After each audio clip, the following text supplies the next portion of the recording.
BHIE 144 chapter number 17 रहेगा औपनिवेशिक इतिहास लेखन। तो इस चैप्टर को शुरू करने से पहले हम थोड़ा सा देख लेते हैं, शॉर्ट में पीछे देख लेते हैं कि औपनिवेशिक इतिहास लेखन है क्या। जैसे आप सबको पता होगा कि हमारे देश में अंग्रेज़ों का शासन है, ठीक है। यहाँ पर क्या आ गई है, अंग्रेज़ शासन कर रहे हैं, ठीक है। तो अंग्रेज़ जब यहाँ पर शासन कर रहे थे तो उनको भारत के बारे में बहुत पता नहीं था या बहुत ज़्यादा नॉलेज नहीं थी, ज़्यादा से ज़्यादा वो जानते नहीं थे भारत के बारे में। तो उन्होंने क्या किया कि भारत के बारे में उन्होंने लिखना शुरू किया। कब लिखना शुरू किया? 18वीं शताब्दी में। क्या होता है? 18वीं शताब्दी में अंग्रेज़ों के द्वारा या औपनिवेशिक जो थे, यानी जो विदेशी थे, यानी ब्रिटेन के, यानी जो औपनिवेशिक थे, वो के लोग क्या करते हैं, भारत का इतिहास लिखना शुरू करते हैं, ठीक है। तो जितने विदेशी इतिहासकार थे, जितने औपनिवेशिक इतिहासकार थे, उसमें अगर आप मूलतः देखोगे तो एक चीज़ हमें देखने को मिलती है कि उसमें एक है प्राच्यवादी इतिहासकार हैं, ठीक है। क्या है? प्राच्यवादी इतिहास, यानी जो अंग्रेज़ थे जो भारत के बारे में लिख रहे हैं। देखो, भारत के बारे में पहले कभी लिखा नहीं गया था। जब यहाँ पर अंग्रेज आते हैं, अंग्रेजों की सरकार आती है, उनका शासन आता है, तो अंग्रेजों ने भारत के बारे में लिखने की कोशिश की। तो जब अंग्रेजों ने भारत के बारे में लिखने की कोशिश की तो कुछ लोगों ने भाई भारत के बारे में ठीक लिया, लेकिन ज़्यादातर जो जितने इतिहासकार थे, जिनको हम क्या बोलते हैं, उपयोगितावादी इतिहासकार, ठीक है। उपयोगितावादी जो इतिहासकार थे, जिन्हें आप इस बुक में एक सब जगह मिलेगी, साम्राज्यवादी इतिहासकार। जो साम्राज्यवादी इतिहासकार थे उन्होंने क्या कर दिया भैया, भारत की बहुत ज़्यादा आलोचना कर दी। यानी भारत में जब इतिहास लेखन शुरू हुआ तो अंग्रेजों ने भारत का इतिहास लिखना शुरू किया, लेकिन उन्होंने भारत की भाई कर दी, बहुत ज़्यादा आलोचना कर दी। यानी उन्होंने तो यहाँ तक कह दिया कि भारत का जो इतिहास है वह सांप्रदायिक रूप से बटा हुआ है। यानी जो भारत है वह सांप्रदायिक रूप से बटा हुआ है। जैसे उन्होंने भारत के इतिहास को, जो हमारा प्राचीन इतिहास था, उसको उन्होंने बोल दिया कि वो तो हिंदू इतिहास था। दूसरा जो हमारे मध्यकाल का इतिहास है, जैसे आप मोस्टली उसमें आप देखोगे दिल्ली सल्तनत और जो मुगल सल्तनत वाला जो हमारा पूरा इतिहास है, उसको बोल दिया उन्होंने ये मुस्लिम इतिहास का है। बल्कि तीसरे यानी जो अंग्रेजों का शासनकाल था, उन्होंने उसको आधुनिक इतिहास का, यानी इसमें जो एक इतिहासकार हैं अंग्रेजों की तरफ से, जेम्स मिल, सबसे पहले जेम्स मिल ने इस प्रकार की विचारों को प्रकट किया। जेम्स मिल ऐसी बातें करता है कि भारत का जो इतिहास है, यानी भारत के जो लोग हैं वो तो भाई मेरे कह सकते हैं कि उनमें सांप्रदायिकता बहुत ज़्यादा, यानी सांप्रदायिक ध्रुवीकरण की वो बात करता है। यानी भारत के जो लोग हैं वह तो धर्मों में और जातियों में बटा हुआ समाज है। एक प्रकार से भारत की क्या करता है, वो आलोचना करते हैं और पूरे इंडियन हिस्ट्री को, पूरे भारतीय इतिहास को बताते हैं। तो उसमें एक पूरे भारतीय इतिहास में अगर देखो सांप्रदायिक विभाजन कर देते हैं। यानी वो बताएंगे भैया कि जेम्स मिल बता देता है कि भारत में तो सांप्रदायिक विभाजन था, भारत के जो लोग हैं वो तो धर्मों में बटे हुए हैं। सांप्रदायिक विभाजन सबसे पहले जेम्स मिल करते हैं। जेम्स मिल ने सांप्रदायिक विभाजन की बात कर दी, ठीक है। जेम्स मिल, जैसे मैंने वो सांप्रदायिक विभाजन की बात, और भी बहुत सारे इतिहासकार अगर आप देखोगे अंग्रेजी की तरफ से जो आते हैं, वो भारत में वो कोई इतिहासकार, कई इतिहासकारों ने बोला कि भारत कभी भी, ठीक है, भारत में कभी भी एकता मौजूद नहीं थी, ये इसकी बात करते हैं। अगर आप देखो एलियट और कई सारे जैसे इतिहासकार हैं, स्मिथ हैं, ये लोग कहते हैं कि भारत में कभी भी भारत एकजुट नहीं रहा कभी भी। क्या कहते हैं? भारत कभी भी एक, यानी एकता की कमी है। यानी वो लोग कहते हैं कि भारत में कभी भी एकता नहीं थी, अखंडता नहीं थी, यानी नेगेटिविटी, यानी नेगेटिव पॉइंट को वो लोग बहुत ज़्यादा उजागर करते हैं। दूसरा कहते हैं कि भारत में सभ्यता नहीं, यानी भारत के लोग सभ्य नहीं, असभ्य हैं। इस प्रकार की जो बातें होती हैं, वो जितने भी अंग्रेजी इतिहासकार थे, यानी जिन्हें हम क्या बोलते हैं, औपनिवेशिक इतिहासकार, या जिनको हम कहते हैं साम्राज्यवादी इतिहासकार, उन्होंने क्या कर दिया भाई मेरे, भारत की जम करके आलोचना कर दी। बोला तो यहाँ तो इनके लोग तो इनको सभ्यता नहीं है, इनकी संस्कृति नहीं है, इनका कोई कल्चर नहीं है, ये तो एकजुट नहीं, इनमें कभी एकता नहीं मौजूद थी। इस प्रकार की बातें कौन करते हैं? जितने आपके औपनिवेशिक इतिहासकार होंगे। इसी के थोड़ा सा हम लोग देखते हैं, जैसे थोड़े से औपनिवेशिक इतिहासकारों ने क्या बोला। तो वह सबसे पहले देखो, 1 पॉइंट तुम देख रहे हैं, औपनिवेशिक इतिहास लेखन समरूप या एक रूप नहीं है, क्योंकि यह 18वीं शताब्दी के मध्य में 200 सालों तक चला। यानी जो औपनिवेशिक इतिहास है वह लगभग 200 सालों तक चला। इसमें भाई मेरे जो औपनिवेशिक इतिहासकार हैं, तो कोई अच्छी बात कर देगा, कोई कुछ इतिहासकार कहते हैं, जिन्हें हम प्राच्यवादी इतिहासकार कहते हैं, वो कहते हैं कि भारत का जो दर्शन है, भारत की जो सभ्यता है, भारत की जो संस्कृति है, वह यूरोप से बेहतर है। यानी कहते हैं कुछ इतिहासकार, यानी जिनको हम प्राच्यवादी बोलते हैं, वो कहते हैं कि भारत की जो सभ्यता जो संस्कृति है वह यूरोप से बेहतर है, लेकिन ज़्यादातर जो इतिहासकारों का समूह था, जितने भी साम्राज्यवादी इतिहासकार थे, उन्होंने भाई जमकर आलोचना की है भारत की।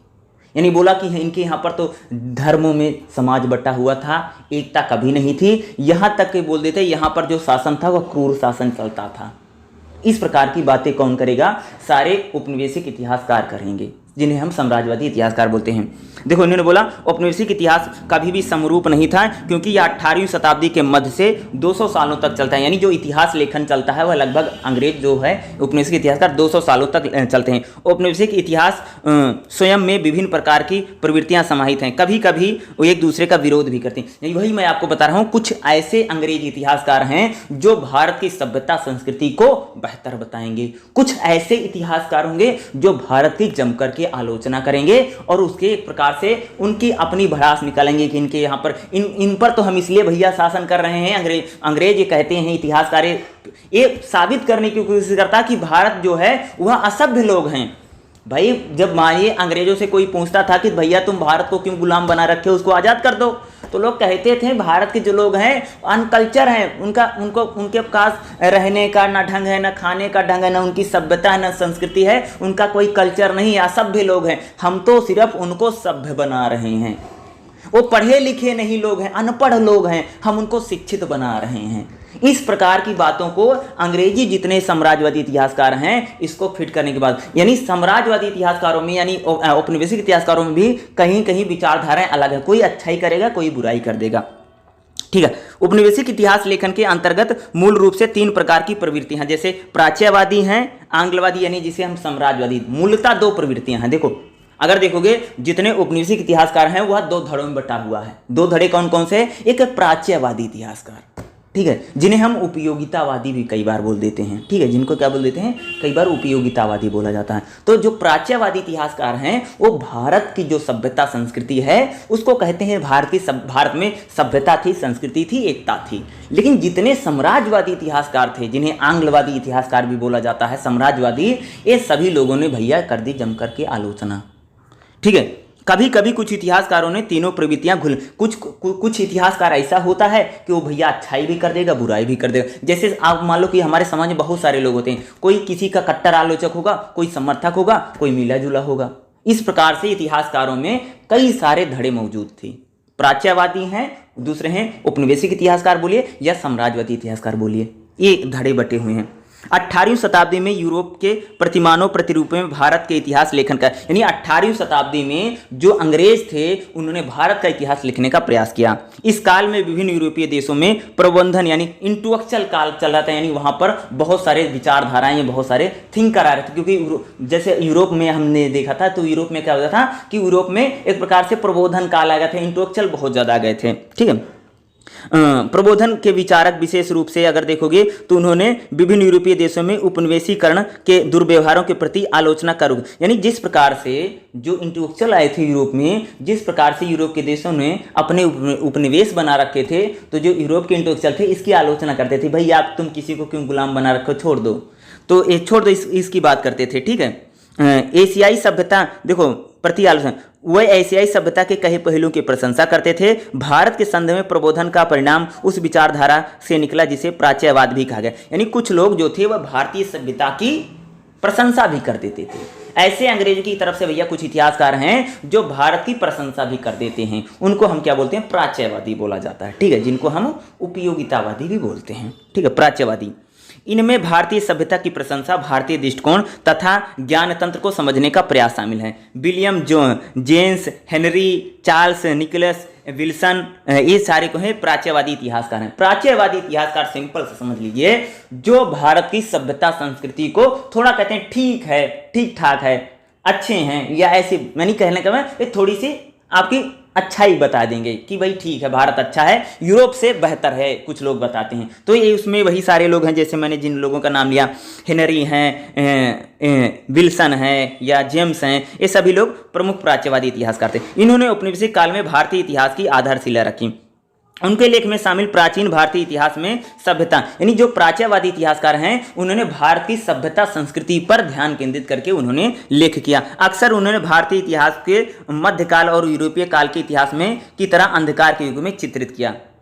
ठीक है, देखो अगले जो इतिहासकार हैं वो थोड़े से कठोर हैं, कठोरता का उनमें इतिहासकारों में कुछ इतिहासकारों में क्या था, उनमें कठोरता थी या प्रचंडता के साथ उन्होंने भारतीय परंपरा के प्रति गंभीर रूप से आलोचक रवैया रखा या ईसाई धर्म के धार्मिक दृष्टिकोण से देखती थी। यानी जो कुछ ऐसे इतिहासकार हैं जो अंग्रेज इतिहासकार थे भैया, वह भारत के कड़े आलोचक थे, कट्टर आलोचना करते थे इंडिया के लोगों की, कट्टर आलोचक हैं। ठीक है, कठोरता के साथ, ठीक है, कोई रहम नहीं बरतते थे। ठीक है, इसमें जैसे अगर देखोगे चार्ल्स हैं, इलियट हैं, विलियम्स हैं, ये सारे इतिहासकार सबसे महत्वपूर्ण हैं। यानी ये लोग भारतीय सभ्यता संस्कृति को नीचा दिखाना चाहते थे।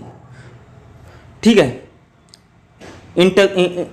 इंटेलेक्चुअल जैसे देखो यहाँ पर जो इतिहास, देखो मेरी बात सुनिए, जो अंग्रेजी इतिहासकार हैं उन इतिहासकारों में कुछ ऐसे इतिहासकार हैं भाई जो भारत को ईसाई धर्म के नज़रिए से देखते हैं। क्या देखते हैं? ईसाई धर्म के नज़रिए से भारत को उन्होंने देखने का प्रयास किया तथा भारतीय सभ्यता संस्कृति को उन्होंने नीचा दिखाया ताकि यहाँ पर वो ईसाई धर्म का प्रचार कर सकें। ये पॉइंट ही आपको बताया जा रहा है। ठीक है, इस पॉइंट को देखो। आंग्लवादी प्रवृत्ति को जन्म में प्रबोधन से हुआ है, यह धर्मनिरपेक्ष रूप से किंतु इसने भारतीय सभ्यता को बड़े पैमाने पर निचला स्थान दिया। ये जितने भैया आंग्लवादी इतिहासकार हैं, अंग्रेजी इतिहासकार यानी कह सकते हो साम्राज्यवादी इतिहासकार जो थे, इन्होंने भारतीय सभ्यता को बताया कि सबसे खराब सभ्यता है। उन्होंने कहा भैया दुनिया में जितनी भी सभ्यताएं हैं, क्या बोला उन्होंने कि दुनिया में जितनी भी सभ्यताएं हैं उसमें से भारतीय जो सभ्यता है वह सबसे खराब सभ्यता है। इस प्रकार से उन लोगों ने बताया कि भैया भारतीय जो सभ्यता उसको सबसे निचला स्थान दिया भाई मेरे। ठीक है, यानी सबसे निचला स्थान। औपनिवेशिक सरकार के माध्यम से यह प्रशासन शैक्षणिक और आर्थिक सुधारों करना चाहती थी। इन्होंने बोला कि भारत की सभ्यता अच्छी नहीं, इसलिए हमें यहाँ पर क्या आर्थिक रूप से, प्रशासनिक रूप से और शैक्षिक रूप से हमें सुधार करना चाहिए। यह आधुनिक पश्चिम सभ्यता के प्रत्येक आयाम को असीमित रूप से श्रेष्ठ मानती थी। जेम्स मिल इस प्रवृत्ति में सबसे प्रमुख थे। भैया जेम्स मिल इसमें सबसे आगे चल रहे हैं, जो भारतीय लोगों को सांप्रदायिकता के आधार पर बांट दिया है, जेम्स मिल इसमें प्रमुख है कह सकते हैं। यानी ये लोग क्या कहते थे कि भारत प्रशासनिक रूप से, शैक्षिक रूप से, आर्थिक रूप से सभी रूपों से पिछड़ा हुआ है और ये इनमें सभ्यता यानी कल्चर नहीं है, असभ्य लोग हैं। यानी आंग्लवादी इतिहासकार कह सकते हो या अंग्रेजी इतिहासकारों ने, आंग्लवादी इनको बोलना, ठीक, आंग्लवादी प्रवृत्ति के जो इतिहासकार थे, बोलिए इनके पास कल्चर नहीं है, अनकल्चर लोग हैं, इन सभ्यता नहीं है, खाने पीने का, उठने बैठने का तौर तरीका इनको कुछ पता नहीं है, हम लोग तो इनको सिखाएंगे। ठीक है, ये अंग्रेजी जो पश्चिम की सभ्यता है उस पश्चिम की सभ्यता का गुणगान करते थे। यह पश्चिम की सभ्यता को बहुत ज़्यादा श्रेष्ठ मानती है और भारत की सभ्यता को बल्कि बहुत ही निचला स्थान इन्होंने दिया। ठीक है, कुछ इतिहासकार थे जिनमें से विभिन्न प्रकार की विचारधाराएं प्रभात जन्मी, जिन्होंने वह भारतीय सभ्यता के प्रशंसक थे, आलोचक। यानी भैया कुछ ऐसे भी अंग्रेजों की तरफ से इतिहासकार थे जो भारतीय सभ्यता की आलोचना भी करते थे और भारतीय सभ्यता की प्रशंसा भी करते थे। आलोचना भी कर देगा, जैसे कुछ लोग होते हैं ना, बिन पेदी का लोटा जैसे होता है, या इधर भी रहेगा उधर भी हिलता उल्टा रहता है, तो कभी आलोचना कर देगा, कभी यानी मुंह देख करके जो बात करने वाले कुछ ऐसे इतिहासकार कह सकते हो, अगर समझने के लिए मैं आपको बोलूँ तो। ठीक है, यानी अगर देखोगे कुछ ऐसे इतिहासकार थे जो विचारधाराएं में दो विचारधाराएं थी, यानी वो कुछ भारतीय सभ्यता की प्रशंसा कर देते थे, कुछ आलोचना भी कर देते थे। उनका झुकाव बिना पक्ष लिए, यानी इन इतिहासकारों ने बिना पक्ष लिए इन्होंने इतिहास को लिखने का काम किया, ये भी अंग्रेज ही थे। ठीक है, इसमें अगर देखोगे एल्फिन हैं या स्मिथ हैं, वेनसिम्ड जैसे इतिहासकार शामिल हैं। यानी ये लोग भैया बुराई भी करेगा, अच्छाई भी करेगा। ऐसे इतिहासकार थे जो कहते थे भारत की सभ्यता अच्छी है, भारत की सभ्यता खराब, यानी ये इतिहासकार कहें दोनों प्रकार की बातों को करेंगे। ठीक है, इसमें जैसे हम समझ सकते हैं, आगे देखिएगा, औपनिवेशिक इतिहास लेखन में भारत में ब्रिटिश उपनिवेशिक भारत के शासन को औचित्य को बढ़ाया। यानी भारत उपनिवेशिक जो इतिहास लेखन था, उपनिवेशिक इतिहासकारों ने बताया कि अंग्रेज जो भारत पर शासन कर रहे हैं भाई मेरे, वो बिल्कुल सही है। कहे औपनिवेशिक इतिहासकारों ने क्या बताया भाई, साबित कर दिया कि अंग्रेज जो भारत पर शासन कर रहे हैं, जो कॉलोनी बना लिया है, बिल्कुल सही है, क्योंकि ये लोग तो असभ्य हैं, उनको कुछ पता ही नहीं है, वो तो जंगलों में रहते हैं, हाँ, सांप बिच्छू वाला देश है, खाने पीने को उनको सभ्यता नहीं है, हम लोग तो उनको एजुकेटेड करेंगे, उनको सभ्य बनाएंगे, वो तो सारे जानवर हैं, उनको मनुष्य बनाने का काम कर रहे हैं हम लोग। ऐसी प्रकार की आप बातों को समझ सकते हैं। यानी अंग्रेज जो भारत पर शासन कर रहा था उसको उन सारे इतिहासकारों ने जस्टिफाई कर दिया कि भाई हम लोग तो उनके यहाँ पर इसलिए रहते हैं, इसलिए हम उनको यहाँ पर शासन कर रहे हैं क्योंकि वो लोग असभ्य हैं, हम उनको थोड़े दिन रह करके उनको सभ्यता का पाठ पढ़ा रहे हैं। इस प्रकार की बातें कह सकते उन लोगों ने वो रखा। यानी औपनिवेशिक शासन को उन्होंने औचित्य बनाया, यानी भैया हमारा जो औपनिवेशिक शासन जो भारत में हो रहा है वो बिल्कुल ठीक है, जस्टिफाई करते हैं। उनका विश्वास था समकालीन भारत में सभ्यता का निचला स्थान था। यानी कहते हैं कि भारत की जो सभ्यता जो संस्कृति है बहुत निचले पायदान की है, निचला स्थान वाली सभ्यता संस्कृति है जिसे सुधारों की बहुत ज़्यादा ज़रूरत है। यानी हम लोग भारत के लोगों को सुधार रहे हैं, बहुत खराब लोग हैं, ठीक है, जादू टोना वाला लोग है, टोटका वाला लोग है, धर्म कांड बहुत ज़्यादा कर्मकांडी है, अंधविश्वासी लोग हैं, हम उनको लोगों में ज्ञान का संचार करेंगे, उनको थोड़ा शिक्षित करने का काम कर रहे हैं। केवल प्रबोधन के विचारों से अनुप्रेरित होकर ब्रिटिश औपनिवेशिक इतिहासकारों द्वारा ही संभव था। यानी कहते थे कि सिर्फ अंग्रेजों के द्वारा ही उनको हम सभ्य बना सकते हैं, यानी हमें उन पर शासन करना पड़ेगा तभी वो सभ्य बनेगा। इस प्रकार से ब्रिटिश विचारकों और प्रशासन के हस्तक्षेप के माध्यम से भारत के पिछड़ेपन को सुधारा जा सकता है। इन्होंने बोला कि अगर ब्रिटिश विचार जो है और ब्रिटिशों का जो प्रशासन है उसके जरिए हम भारत जो पिछड़ा हुआ है हम उसको सुधार सकते हैं। इस प्रकार की बातें कौन कर रहे हैं? सारे औपनिवेशिक इतिहासकार कह रहे हैं कि भारत भाई मेरे जो है बहुत पिछड़े हुए लोग हैं, बहुत दोयम दर्जे के लोग हैं, उनको कुछ नहीं पता है, उनको अज्ञानी लोग, बिल्कुल अज्ञानी लोग, अंधकार में बैठा हुआ है, उसको हम लोग क्या करें, प्रकाश में ले जा रहे हैं। ठीक है, आगे समकालीन भारतीय सभ्यता का संपूर्ण रूप से सभी पहलुओं पर श्रेष्ठ है। समकालीन पश्चिमी सभ्यता जो है, यानी कहते हैं कि भैया जो पश्चिम की सभ्यता है वह भारत की सभ्यता से बहुत अच्छी है। भारत की सभ्यता कुछ नहीं बहुत खराब है, कुछ नहीं उसमें बचा है, बल्कि हमारा जो सभ्यता है, हमारा जो कल्चर है, हमारा जो खान पान है, हमारा जो पहनावा है वह भारत के लोगों से बेहतर दिखाने की कोशिश की जाती है। भारतीयों को अपनी स्थिति को बेहतर बनाने के लिए उनका अनुकरण करना चाहिए। नहीं कहते हैं कि भारत के लोग असभ्य हैं, अगर उनको सभ्य बनना है तो हमारे जैसे संस्कृति को मान ले, ईसाइयत को भी अपना लें और हमारी सभ्यता संस्कृति को फॉलो कर लें, उनको अगर अनुसरण करना चाहिए। यदि आदिम स्वरूप से वैज्ञानिक स्वरूप की और सभ्यता की एक रेखीय गति में विश्वास का सामर्थ्य, यानी कहते हैं वो लोग तो आदिम लोग हैं, यानी आदिम का मतलब समझते जो आदिमानव होता था, यानी कहते थे आदिम लोग हैं, हमें उनको क्या करना है, वैज्ञानिकता की ओर ले जाएंगे। सब जंगलों में रहता है, कुछ सभ्यता संस्कृति उसको पता नहीं है, तो इसलिए आदिम युग से ले जाना है। सामान्यतः यह माना जाता कि भारत का कोई इतिहास नहीं। हाँ, ये बहुत बड़ी बात थी कि जितने भी अंग्रेजी इतिहासकार हैं वो कहते थे कि भारत का कोई अपना इतिहास नहीं है, क्योंकि उनको मानना था कि जब हमने इतिहास लेखन शुरू किया तो कोई भी यहाँ पर साक्ष्य एविडेंस हमको नहीं मिल रहे थे। ठीक है, जो भी यहाँ इतिहास के रूप में नजर आता है वह कथाओं, किस्सों और मिथकों में, यानी कहते हैं कि यहाँ पर जो हमें मिलता है, एविडेंस मिलता है, वो कथा है, किस्सा, कहानी है, उसका कोई एविडेंस मौजूद नहीं, सबूत हमें नहीं मिलता है। इस प्रकार के औपनिवेशिक इतिहासकार लेखन परंपरा की परियोजना की भारत का इतिहास उपलब्ध कराया जाए। यानी ये लोग भारत के इतिहास, यानी औपनिवेशिक इतिहासकार इसलिए लिख रहे थे ताकि वह भारत के इतिहास को उपलब्ध करा सकें। ठीक है, आगे देखिएगा, औपनिवेशिक इतिहासकार लेखों के अनुसार भारत एक गतिहीन समाज है। नहीं कह रहे हैं कि भारत, सुनो इसको समझा, इसको थोड़ा लिखना, पॉइंट बना लेना। ये कह रहे हैं कि भारत की जो सभ्यता है, ये कह रहे हैं कि भारत की जो सभ्यता, जो संस्कृति, भारत का जो समाज है वो ठहर सा गया है, रुक सा गया है, यानी गतिशील समाज नहीं है। क्या कहते हैं कि औपनिवेशिक इतिहासकार कहते हैं भारत के जो गांव है, भारत की जो सभ्यता संस्कृति वो ठहर सी गई है, रुक सी गई है, वो गतिशील नहीं है।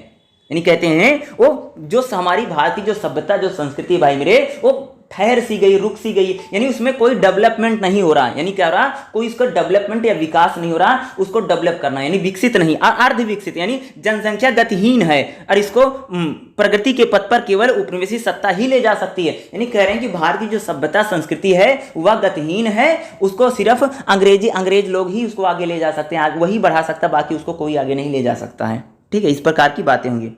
औपनिवेशिक इतिहासकारों का विश्वास था कि भारतीय समाज हमेशा से जातीय, समुदाय और पंथों में विभाजित रहा। यानी औपनिवेशिक इतिहासकार मानते कि जो भारत है वो हमेशा जातियों, समुदाय, पंथों में विभाजित रहा। इसके अतिरिक्त कुछ बड़े साम्राज्य को छोड़ करके भारत में कभी भी राजनीतिक एकता नहीं थी। इस बात को मैंने बोला है। यानी कि लोग क्या कहते हैं, ये अंग्रेजी इतिहासकार कहते थे कि भारत में कभी भी राजनीतिक एकता नहीं रही, यानी राजनीतिक, ये आपस में बटा हुआ समाज था, यहाँ पर एकता नहीं रही। इस बात को कौन बोलेगा? अंग्रेजी इतिहासकार इस बात को बोलेंगे कि जातियों, धर्मों, समुदायों और इसमें पूरा देश बटा हुआ है, यहाँ पर कभी भी राजनीतिक एकता नहीं रही है, इसको भी वो काफ़ी यानी एकता का अभाव पाया है। यद्यपि इसे केवल आरोपित किया जा सकता है, जैसे उपनिवेश शासन यहाँ से हटेगा भारतीय समाज आजारक हो। यानी कहते हैं कि अगर भारतीय जो समाज है, यानी कहते हैं कि जब तक अंग्रेज भारत पर हैं तब तक भारत सही चल रहा है, जिस दिन हम लोग हटेंगे लोग आजारक हो जाएंगे, इन पर उनको कुछ पता नहीं, एक दूसरे को मारेंगे पीटेंगे, यही करेंगे। यानी जो समाज है असभ्य समाज है, ठीक है। यानी एक कभी भी एक नहीं रहे, जाति समुदाय में बटे हुए हैं। अगर हम लोग यहाँ से जाते हैं तो ये देश बिखर जाएगा, एक यानी मारकाट, यहाँ पर अजारक की स्थिति फैल जाएगी, हिंसा प्रवृत्ति बढ़ जाएगी, इस बात करते हैं। औपनिवेशिक इतिहासकारों में प्राच्यवादी निरंकुश का विचार को आगे बढ़ाया, जिसका तात्पर्य है भारतीय राजा शासक सर्वाधिक निरंकुश शासक थे। देखो अगला कह रहे हैं, कुछ इतिहासकार क्या बोलते हैं कि जो भारतीय राजा हैं, ठीक है, क्या कह रहे हैं, जो भारतीय राजा हैं, जो भारतीय शासक हैं, वो निरंकुश है। यानी क्या है, वह निरंकुश होकर के यानी तानाशाही शासन को बताते हैं। यानी अंग्रेजी इतिहासकारों ने या औपनिवेशिक इतिहासकारों ने इस बात को बोला कि भारत में जो शासन है, ठीक है, भारत में जो शासन है वो निरंकुश शासन है, उस पर कोई अंकुश नहीं है। यानी क्या बोलते हैं, निरंकुश शासन भारत पर चल रहा है, उस निरंकुश शासन को ये क्या करते हैं, ये चीज़ों को बताएंगे कि यहाँ पर निरंकुश शासन है या हम उस शासन को बेहतर बना रहे हैं। यानी निरंकुश शासन की बात जा रहे हैं, ठीक है। केवल औपनिवेशिक सरकार ही भारत को थोड़ी मात्रा में लोकतांत्रिक संस्थाओं का परिचित कराते हुए लोकतंत्र के रास्ते पर लाए। यानी भारत में जो राजा महाराजा है सारा निरंकुश है, अत्याचारी है, व्यभिचारी है, इसको जब यहाँ पर उपनिवेश शासन होगा वही लोकतंत्र की ओर ले जा सकता है। यानी कहते हैं कि भारत में चाहे इनका गुप्त काल था, चाहे इनका स्वर्ण काल था, यानी गुप्त काल रहा हो, चाहे यहाँ पर अगर देखोगे चाहे किसी का शासन हर्षवर्धन का शासन रहा हो या यहाँ पर मौर्य वंश रहा हो, सभी जो वंश हैं वह क्रूरता के साथ यही शासन कर रहे हैं। इस चीज़ को एक रेखांकित करने की बात करते हैं। इसमें यहाँ पर लोकतांत्रिक यानी डेमोक्रेसी बिल्कुल भी नहीं थी, और हम लोग यहाँ पर लोकतंत्र यानी डेमोक्रेसी लाने के लिए काम कर सकते हैं, इसको ले जा सकते हैं। बहुत से औपनिवेशिक इतिहासकारों ने बढ़ते हुए राष्ट्रवादी आंदोलन के प्रति कड़ा, नहीं बहुत सारे ऐसे इतिहासकार थे कि भारत का जो राष्ट्रीय आंदोलन था उसकी उनके आलोचनात्मक रुख दिखाया। उनमें से कुछ अंग्रेजी शिक्षा प्राप्त व्यक्तियों ने कारनामों से अधिक नहीं मानते थे। उनका विश्वास था राष्ट्रीय आंदोलन किसी भी तरह भारत में भलाई का पंडित है। यानी वो बोलते हैं कि भारत में जो राष्ट्रीय आंदोलन चला, महात्मा गांधीवादी जो आंदोलन कर रहे हैं, इससे कुछ नहीं होगा, फर्क नहीं पड़ेगा, ये सब अनपढ़ लोग हैं, जाहिल लोग हैं, ठीक है, जाहिल हैं, गंवार हैं, इनको कुछ आता जाता नहीं है, ये आंदोलन करते रहेंगे, आंदोलन से इनको कुछ नहीं मिलेगा। यही तो मैं आपको बता रहा हूँ, जो मैकाले हैं, मैकाले भी इसी चीज़ को बताते हैं। मैकाले कहते हैं कि जो भारतीय समाज है वो असभ्य है, उनकी जो एजुकेशन पॉलिसी है बिल्कुल दोयम दर्जे की खराब है, उनकी एजुकेशन में कुछ बचा नहीं है। जब तक उनको हम अंग्रेजी नहीं पढ़ाएंगे तब तक लोग इंसान नहीं बनेंगे, आदिमानव रहेगा वो बस खाली, ठीक है, जानवर हैं सारे। अगर मैं वैसे आप सबको कड़ा लग रहा, लेकिन अंग्रेजियों की तरफ से ऐसी ही मानसिकता है। यानी कह रहे हैं कि भारतीय जो लोग हैं वह असभ्य हैं, उनमें एजुकेशन नहीं है, सभ्यता बहुत निचले दर्जे की है, ठीक है, एकता कभी उनमें रही नहीं है, इसलिए हम लोग उनको सभ्य बनाएंगे, यानी उनको पढ़ा लिखा रहे। यानी अंग्रेजी इतिहासकार जो हैं वह भाई क्या करेंगे, जम करके भारत की आलोचना करेंगे। उसमें कुछ लोग अच्छी बातों को भी कर दें कि भारत का जो समाज है ठीक ठाक है या कुछ लेकिन ज़्यादातर जो अंग्रेजी इतिहासकार थे या औपनिवेशिक इतिहासकारों ने भारत को हीन दृष्टि से देखा। हीन दृष्टि का मतलब होता है दूसरा साम्राज्यवादी दृष्टि से देखा, दूसरा या कड़ी आलोचना की है। इस प्रकार की चीज़ें हमें सारे औपनिवेशिक इतिहासकारों में देखने को मिलती है, ठीक है। हेलो, अगला जो पॉइंट रहेगा कुछ महत्वपूर्ण औपनिवेशिक इतिहासकार। अब हम क्या करेंगे, कुछ महत्वपूर्ण जो औपनिवेशिक इतिहासकार हैं। देखो, यदि औपनिवेशिक इतिहासकारों की संख्या बहुत है, हम यहाँ पर केवल 4 महत्वपूर्ण औपनिवेशिक इतिहासकारों की चर्चा करेंगे। इन औपनिवेशिक इतिहासकारों की लेखन के में विशेष रूप से भारतीय इतिहास लेखन में सामान्य रूप से विकास में इनके औपनिवेशिक महत्व को कारण चुना है। इनमें से 2 इतिहासकारों ने भारतीय सभ्यता के प्रति नकारात्मक रवैया था। यानी 2 इतिहासकार जो पहले अगर बात करूँ, जैसे जेम्स मिल है, नकारात्मक रवैया था, इनकी सभ्यता है अच्छी नहीं खराब है। यह जेम्स मिल और हेनरी इलियट हैं। हेनरी इलियट और जेम्स मिल हैं, ठीक है, जिनको बोलते हैं, जिन्होंने रचनाओं को बताया है, यानी कहा है। बाद में कुछ अन्य 2 इतिहासकारों को लेंगे जो क्या बोलते हैं, उन्होंने स्मिथ जो हैं, बेन स्मिथ जो हैं, उन्होंने भारतीय सभ्यता के प्रति कम आलोचक हैं या प्रशंसा का रवैया रखते हैं, यानी थोड़ी कम आलोचना करते हैं।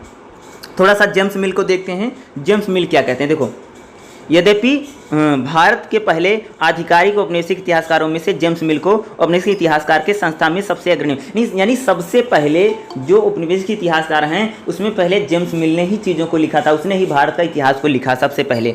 उसने हिस्ट्री ऑफ ब्रिटिश इंडिया, जिसे 1806 से लेकर 1818 के बीच में लिखा गया, जिसमें 6 भागों में, उसकी जो किताब है उसके 6 भागों में यानी 6 पार्ट हैं उसमें प्रकाशित हुई है, जिसने भारत का इतिहास 19वीं शताब्दी के दौरान भारतीय इतिहास की सबसे महत्वपूर्ण किताबों में से एक रही। यद्यपि इसको ब्रिटिश भारत के इतिहास शीर्षक दिया गया है। इसमें पहले 3 भागों में प्राचीन मध्यकाल भारत पर विचार, नहीं भारत का जो प्राचीन इतिहास कैसे रहा, मध्यकालीन भारत कैसा है, इस पर उसने अपने विचार दिए हैं। केवल 3 भागों का संबंध भारत में ब्रिटिश शासन से। भारत में प्राच्यवादी लेखन और विशेष रूप से विलियम जोन्स के लेखन के विरोध में लिखी गई, यानी विलियम जोन्स जिस प्रकार से भारत की थोड़ी सी अच्छाई कर देता है, उन्हीं के विरोध में क्या होता है, जेम्स मिल अपने चीज़ों को लिखता है। भारतीय सभ्यता के प्रति दीर्घकालिक तथा सबसे गहरे पूर्वग्रह से, यानी जो जेम्स मिल है क्या लिखता है, वो पूर्वग्रहों से परिचित होकर के चीज़ों को लिखेगा। मिल कभी भारत नहीं आता है, यानी जेम्स मिल कभी भारत नहीं आए थे, किसी भी भारतीय भाषा से वो परिचित नहीं थे, यानी ना तो भारत में आया था ना तो भारतीय भाषा को जानता था। उनकी कृति पूर्णतया कई वर्ष भारत से संबंधित भारत में लिखी गई और संकलित की गई सामग्रियों में आंशिक अध्ययन के आधारित थी। उन्होंने भारत में ईस्ट इंडिया कंपनी द्वारा संग्रहित विशाल सामग्री का इस्तेमाल नहीं किया, मुख्यतः इसके एक पक्ष से भरे इतिहास को लिखा। इस प्रकार से इतिहास में अगर किसी विशेष तर्क के पक्ष में किसी देश के संबंध में कोई तथ्य नहीं मिलते हैं। देखो, यानी जेम्स मिल जो है वह अपने अकॉर्डिंग इतिहास लिखते थे, ना तो कभी भारत आया था, ना तो उसने कभी भारतीय भाषाओं को पढ़ा था, ना तो भारत को उसने कभी देखा था। सिर्फ उसने सुनी सुनाई बातों पर या पढ़ी पढ़ाई बातों पर, या अंग्रेजों ने जो डाटा था या ईस्ट इंडिया कंपनी की जो डाटा था या स्रोत थे उसका भी उसने उपयोग नहीं किया। उसने भारतीय सभ्यता को विशेषकर हिंदू सभ्यता को नीच दिखाने के लिए तरह काम, यानी उसने क्या किया, भारतीय सभ्यता को नीच दिखाने तथा हिंदू सभ्यता को नीचा दिखाने के लिए तरह काम किया। फिर उसने उसकी पुस्तक में भारत में आने वाले युवा सिविल सेवकों के पाठ्यक्रम को स्वीकार किया तथा मिल ने 19वीं शताब्दी में शुरुआती दशकों में ब्रिटेन में उदित हो रहे साम्राज्यवादी वर्ग की मानसिकता का प्रतिनिधित्व करता था। उसकी पुस्तक की सफलता के कारणों में इस रूप से व्याख्या की जा सकती है। मिल ने इतिहास की परिकल्पना, सभ्यता की प्रक्रिया, जहाँ तक अगर विलियम जोन्स को देखोगे तो उसने ब्रिटिश और भारतीय सभ्यता संस्कृतियों के बीच घनिष्ठ संबंध को खोजने का प्रयास किया, लेकिन जो मिल था उसने भारतीय सभ्यता और प्रगतिवादी पश्चिमियों के बीच क्रमिक रूप से विकसित अंतराल को विशेष रूप से उसने बल दिया। यानी अगर जेम्स मिल देखोगे तो जेम्स मिल क्या करता है, भारतीय सभ्यता को क्या करता है, 3 भागों में बांटा, हिंदू, मुस्लिम और ब्रिटिश। यानी भारतीय सभ्यता को क्या, यानी यहाँ पर अगर आप बोलोगे सांप्रदायिक विभाजन किया है। क्या किया उसने, भारतीय सभ्यता का उसने क्या कर दिया, सांप्रदायिक विभाजन कर दिया हिंदू, मुस्लिम और ब्रिटिश में।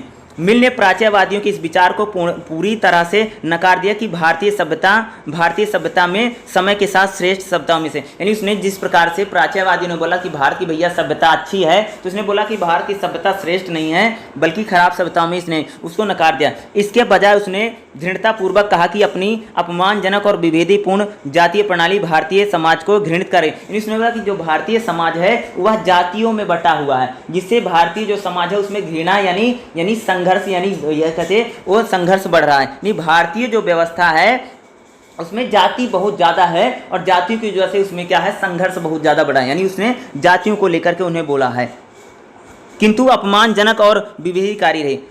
उसके अनुसार निरंकुश राजाओं तथा अंधविश्वासी पुरोहितों ने हिंदुओं को मानव जाति का सर्वाधिक दास्तापूर्ण बना। यानी वो कहता है कि जिस प्रकार यहाँ पर राजा कहता है कि भारत में जो है निरंकुश राजा है तथा अंधविश्वासी जो पुरोहित हैं उन्होंने क्या कहता है, मानव जाति को सर्वाधिक दास बना दिया। यानी कहते हैं कि भारतीय राजाओं ने जिस प्रकार से यहाँ पर हिंदू ब्राह्मणवादियों का, यानी ब्राह्मणों का जिस प्रकार से वर्चस्व है उसने अन्य लोगों को क्या बना दिया, पूर्णतः दास बना दिया है, इसको ये बोलता है।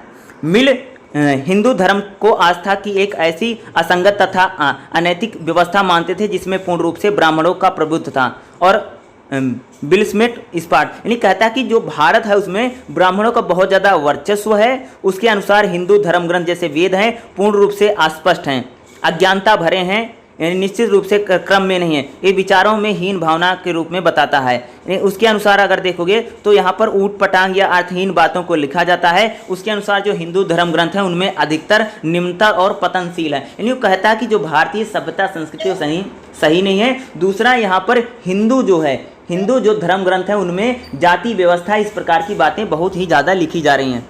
हेलो, लिखने वाली चीज़ क्या है? अगर आप एग्जाम में आपको यानी जेम्स मिल क्या कहता है, भारतीय सभ्यता को यानी भारत को 3 भागों में बताएं, यानी हिंदू मुस्लिम और ब्रिटिश में बांटता है, तथा बताता है कि भारत में जो राजा है वह निरंकुश है, ब्राह्मणों का वर्चस्व है, समाज जातियों में बटा हुआ है और इससे सामाजिक संघर्ष यहाँ पर बहुत ज़्यादा है। यानी कहता कि जो यहाँ पर वेद है, पुराण है, इसमें कुछ नहीं है, अंधविश्वास भरा हुआ, झूठी बातें भरी हुई हैं, अर्ध सत्य हैं सब। इस प्रकार की बातें कौन लिखता है? जेम्स मिल लिखता है। नहीं, भारतीय सभ्यता संस्कृति को कहता है कि भारतीय जो राजा है निरंकुश है, उस पर कोई अंकुश नहीं लगाया जा सकता है। इस प्रकार की बातें कौन लिखेगा? जेम्स मिल लिखता है।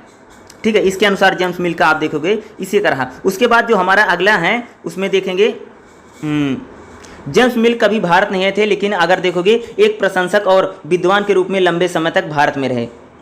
ठीक है, एलियट को देखो, भारतीय समाज और साहित्य भाषाओं में देखो, भारतीय भाषाओं में साथ में भारतीय संबंध में उन्होंने उसकी समझ बेहतर बताई। वह मिल के इतिहास की सनक और भारतीय समाज तथा भारतीय सभ्यता को बहुत से पक्षपातपूर्ण विचारों के प्रति आलोचनात्मक दृष्टि थी।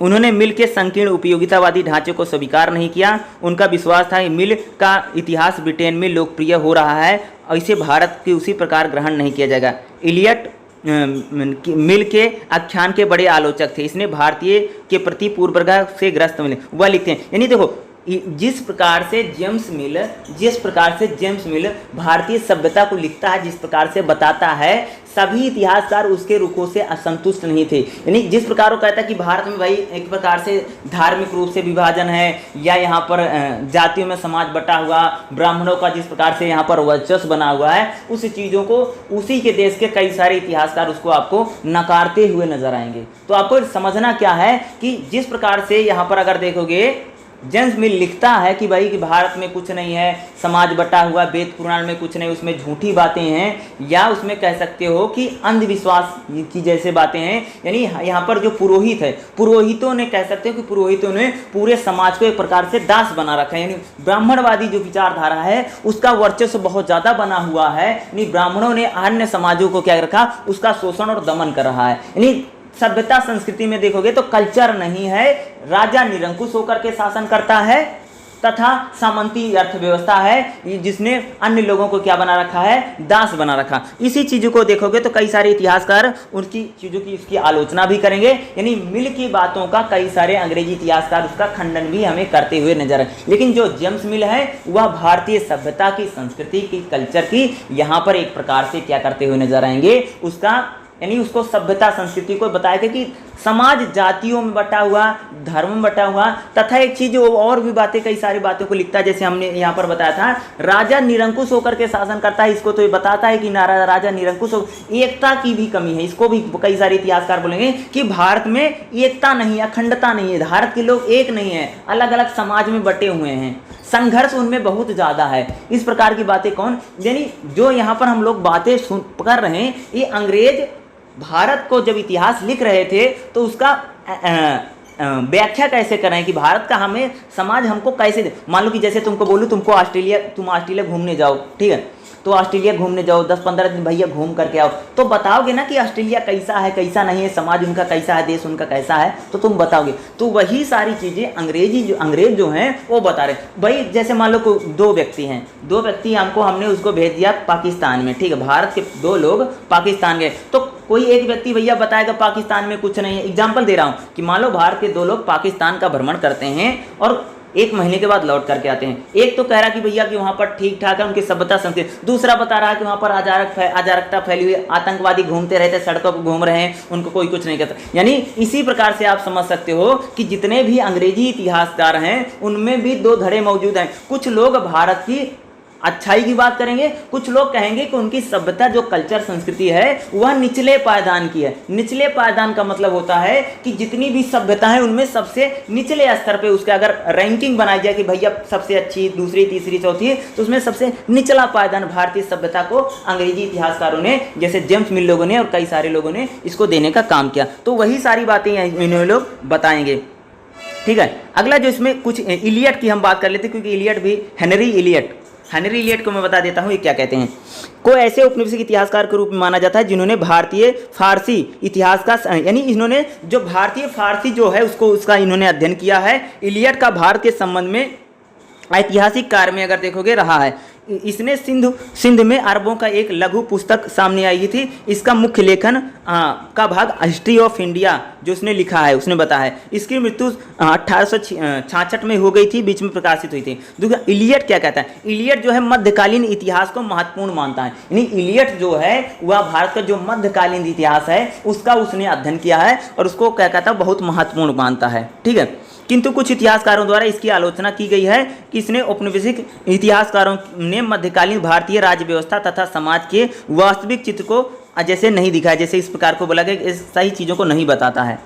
ठीक है, इलियट जो है वो भारत पर अरबों का आक्रमण कैसे था, अरब जो आते हैं उनका आक्रमण कैसे था। दूसरा यहाँ पर जो मध्यकालीन भारत है उसका उसने क्या किया है, अध्ययन किया। किसने किया है, इलियट ने किया है। ठीक है, उसका उद्देश्य मध्यकालीन भारत में कृषि इतिहास, ग्रामीण समाज, वर्ग तथा राजस्व पद्धतियों के संबंध में जानकारी उपलब्ध कराना चाहता था, क्योंकि उसके विषय में 19वीं शताब्दी में बहुत अधिक जानकारी नहीं थी। किंतु उसका उद्देश्य कुछ व्यापक था। उसकी आशंका थी कि उसका संकलन ज्ञान के उपयोगी भंडारों को सृजन करना है, उसका अकादमिक उद्देश्य की पूर्ति करे। आने वाले समय में अनेक विद्वान अधिक बेहतर और ठोस चित्रण करने थे परिश्रम में लगे हुए थे। यानी वो भारत का जो सभ्यता कैसे है, संस्कृति कैसे है, यहाँ का ग्रामीण समाज कैसा है, यहाँ का राजस्व कलेक्शन कैसे किया जाता है, इन सारी चीज़ों का क्या करता है, इलियट ने अध्ययन किया है। यानी कैसे किया जाता था मध्यकाल में। भारत में मुस्लिम इतिहास के पुनर्निर्माण में दिलचस्पी लेते हुए, यानी भारत में किस प्रकार से मुस्लिमों का यहाँ पर आते हैं, उसमें इलियट द्वारा कंपनी को अवध के नवाब पुस्तकालय में मौजूद किताबों तथा पांडुलिपियों तथा वित्तीय सीमाओं के बावजूद संरक्षित करने को मानते हैं।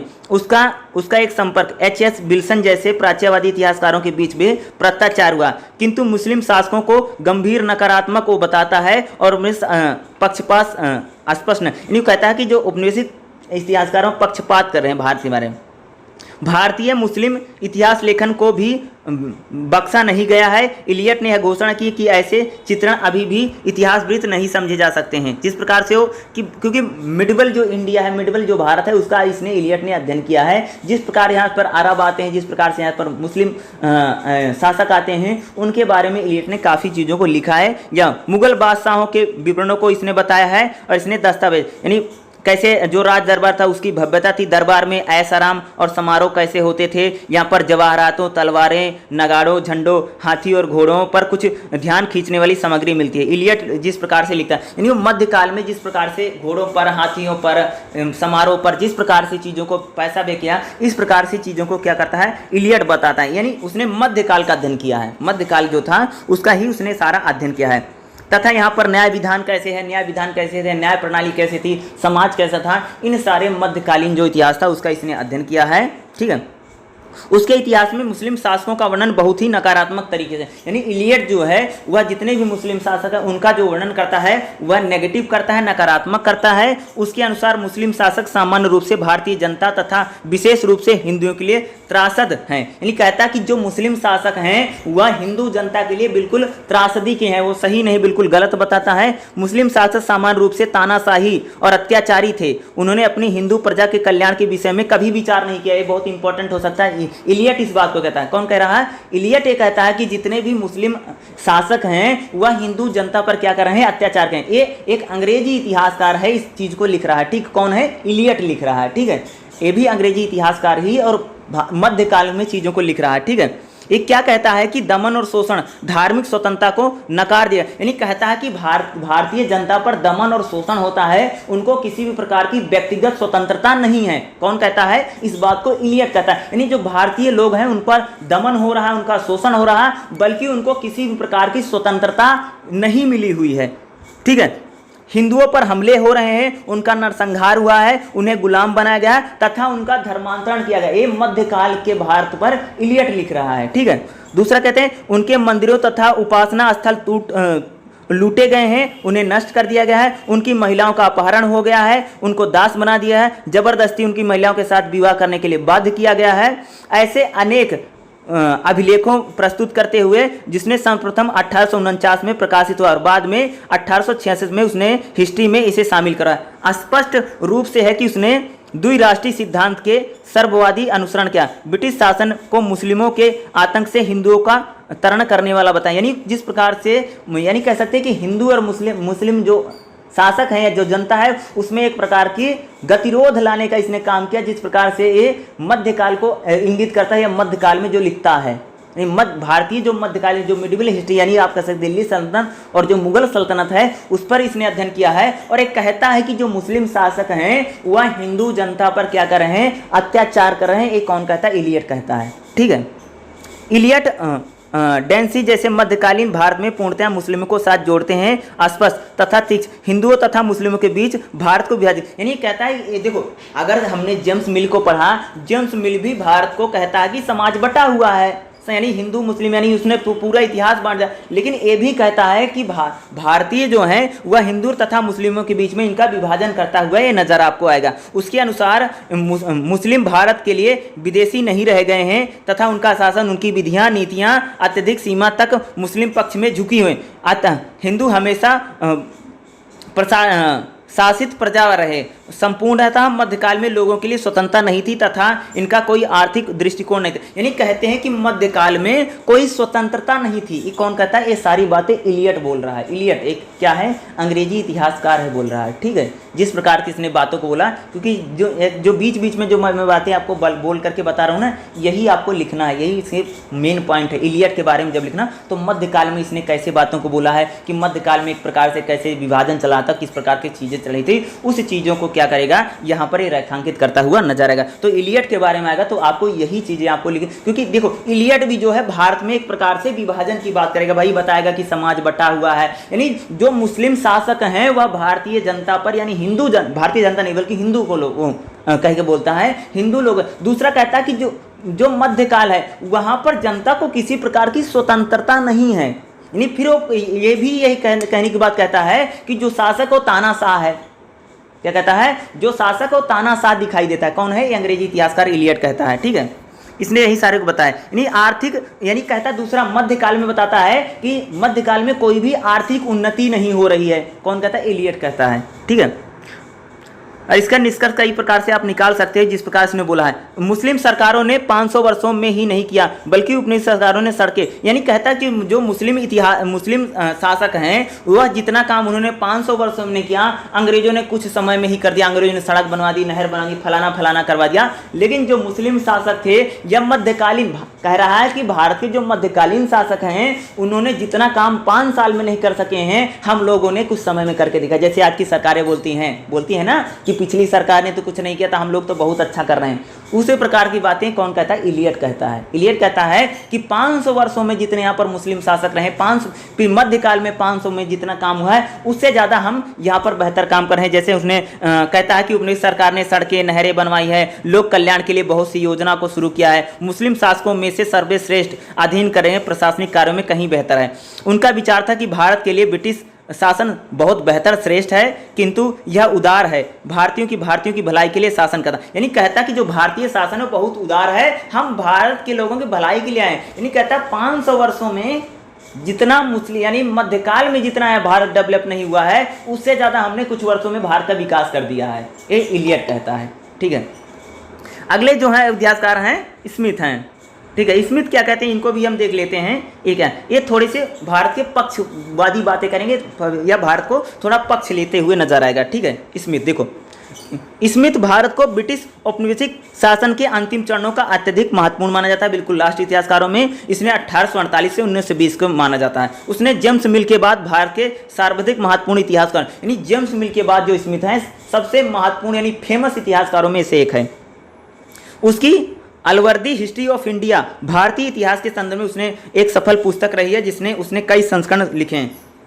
उसकी और सर्वाधिक हिस्ट्री ऑफ इंडिया को उसने उच्च प्रतिष्ठा प्राप्त है। इन दोनों की कृतियों में भारतीय महाविद्यालयों के पाठ्य पुस्तक में उसे स्वीकार किया गया है। इसके अलावा उसकी history of fine arts in India जो उसने लिखा है, तथा दूसरी उसने जो बुक लिखी है उसकी बुकों में देखोगे तो कई प्रकार की चीज़ें। उसकी महत्वपूर्ण उपलब्धि भारतीय इतिहास में राजनीतिक जो घटनाएं, यानी भारतीय इतिहास में हमारी जो राजनीतिक घटनाएं हैं, जो वंश इतिहास है या जो महान शख्सियत है, चारों ओर व्यवस्थित तथा ठोस कालक्रम में उसने बताया है। स्मिथ की किताब ने उनके कालों में मौजूद है, यानी काल के अनुसार वो लिखता है। उसके ऐतिहासिक ग्रंथ आने वाले कई दशकों में भारतीय विश्वविद्यालय में बेमिसाल पाठ्य पुस्तक में बने। यानी स्मिथ की जो बुकें हैं वो लंबे समय तक कह सकते हो कि भारतीय विश्वविद्यालय में पढ़ाई, यानी जिस प्रकार से उसने भारतीय सभ्यता के या भारत के इतिहास का उसने जिस प्रकार से अध्ययन किया है। अब सुनो क्या कहता है।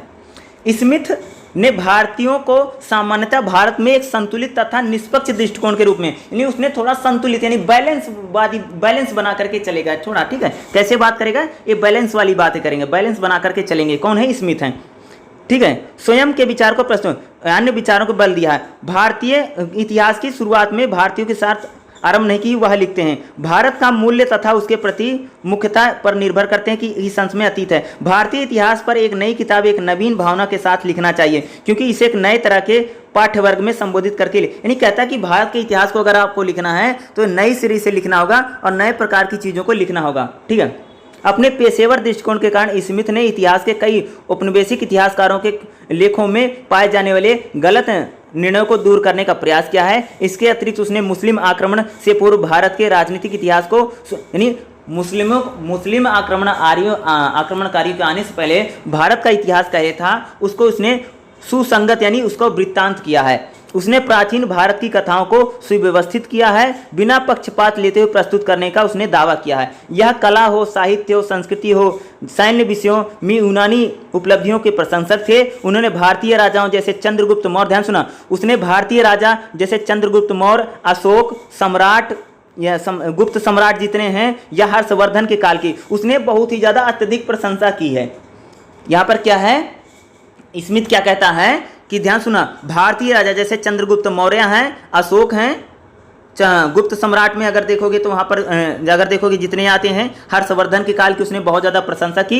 वह लिखता है कि इन सभी राजाओं के शासन की तुलना यूरोप के श्रेष्ठ शासकों के साथ की जा सकती, यानी कहता है कि यूरोप के जितने भी श्रेष्ठ शासक हैं हम उनकी हर्षवर्धन की तुलना या चंद्रगुप्त विक्रमादित्य की या कह सकते हैं अशोक की या इनकी सबकी तुलना क्या कर सकते हैं, भारतीय जो महान शासक हैं इनकी सबकी तुलना यूरोप के श्रेष्ठ शासकों के साथ हम कर सकते हैं।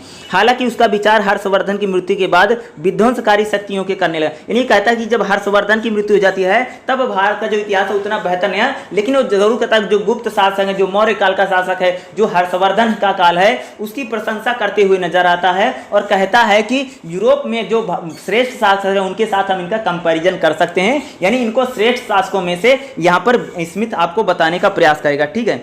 बड़ी संख्या में छोटे छोटे राज्यों का दो, वो कहता है कि जब हर्षवर्धन की मृत्यु होती है भारत जो है वह छोटे छोटे भागों में बट जाता है, ठीक है, जो निरंतर युद्धों में परास्त रहा है, इससे देश में संसाधन का ह्रास हुआ है, यहाँ अजारक स्थिति जारी है। इसने भारतीय राज्यों को इतना कमजोर बना दिया कि अरबों, तुर्कों और अफगानों के आक्रमण का प्रतिरोध नहीं किया। यानी कहता है कि जब भारत में, ध्यान सुना, जब भारत में कि हर्षवर्धन की मृत्यु हो जाती तो भारत टुकड़ों टुकड़ों में बढ़ जाता है और यह मुस्लिम आक्रमण इतना ज़्यादा ये देश कमजोर हो गया है कि मुस्लिम आक्रमणकारियों का भी सामना नहीं करने की योग्यता रखता है। यानी छोटी छोटी रियासतों में देश आगे बढ़ता हुआ है और उनका प्रतिकार भी नहीं कर रहा है। उसने तर्क दिया है कि केवल केंद्रीय प्रशासन के कुछ संक्षिप्त कालों को छोड़ दें तो भारतीय राज्य व्यवस्था में समाज की सामान्य परिस्थिति विघटन, यानी कहता है कि जो भारतीय यानी केंद्रीय प्रशासन, यानी कहता है कि अगर हम दिल्ली सल्तनत में अगर कुछ छोड़ दें और मुगलों को अगर कुछ छोड़ दें तो ज़्यादातर जो रहा भारतीय जो समाज रहा उसमें लगातार भाई मेरे